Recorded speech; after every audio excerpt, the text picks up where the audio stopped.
முயற்சி செய்தால் தான் வயிற்றெரிச்சல் போகும். நான் எப்போ சொல்கிறேன், யார் வயிறு எரியுதோ அவன் வயிறு தான் காஞ்சி போகுது, மற்றவங்களுக்கும் ஒன்றும் ஆகுறது இல்லை, இல்லைங்களா? அதனால் நம்ம எப்பவும் நல்லவங்களா, இந்த வாழ்க்கைன்றது ஒரே வாட்டி கிடைக்கிறது, 2 வாட்டி கடிச்சவங்க யாரும் இல்லை. ஜீசஸ் கிரைஸ்ட் தான் திருப்பி வராருன்னு சொல்லியிருக்கிறாரு.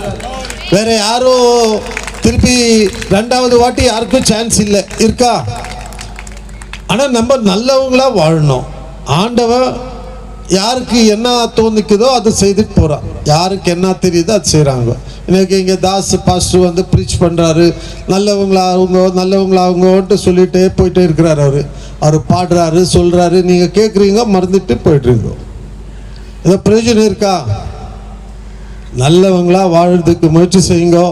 பசங்களுக்கு கல்வி கொடுங்க. கல்வி இல்லைன்னா ஒன்றுமே இன்னைக்கு இந்த 21st செஞ்சுரியில் ஒன்றுமே பண்ண முடியாது. படிக்க வைங்க. நம்ம கான்ஸ்டிட்யூன்சியில் நம்ம காலேஜ், ஸ்கூலு, அங்கன்வாடி, நர்சரி. துட்டு இல்லை என்கிட்ட பைசா இல்லை, நான் என்ன பண்ணுறது?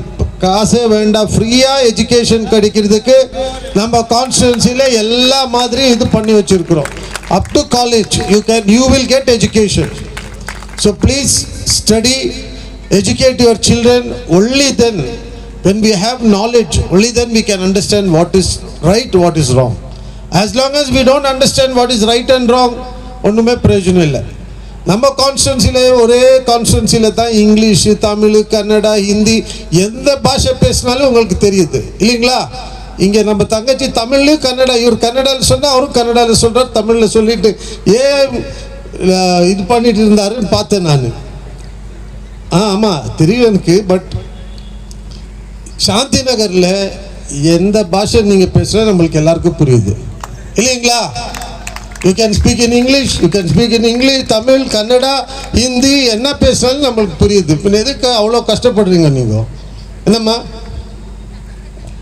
எனிவே, நல்லவங்களா, நல்ல மனசோட நல்லவங்களா ஆண்டவங்கிட்ட கேட்டால் தான் அவன் ஏதாவது கொடுக்குறான். அப்போ இது 3 ஃபஸ்ட்டு நீங்கள் ஆகணும், அப்புறம் தான் ஆண்டவன்கிட்ட கேட்கணும். அது கேட்கும்போதும் ஆண்டவன் என்ன பார்க்குறா, யாருக்காக கேட்குறீங்க, என்ன கேட்குறீங்கன்ட்டு. ஏன்னா ஆண்டவனுக்கு தெரியாதா எனக்கு என்ன வேணும், உனக்கு என்ன வேணும்ன்ட்டு? கேட்குற தேவை இருக்கா அவன்கிட்ட? ஆனால் நல்லவங்களா ஆகணும் தானே. அது ஆனால் தான் அவன் அனுப்புகிறான். அது மணி ஆர்டராக வருது இல்லை, அது நிதியாக வருது. அது பிடிக்கிற தாக்கத்தை நம்மளுக்கு இருக்கணும், இல்லைங்களா? நல்லவங்களா அவங்க, அதுக்கு தான் இவங்க எல்லாம் முயற்சி செய்கிறாங்க. என்னை கூப்பிட்டாங்க, என்கிட்ட வந்து பர்மிஷன், நான் சொன்ன எல்லாமே பண்ணி கொடுக்குறோம், பண்ணுங்க நீங்கள் தாஸ் பாஸ்டர். ஸோ எனிவே நம்ம எங்கே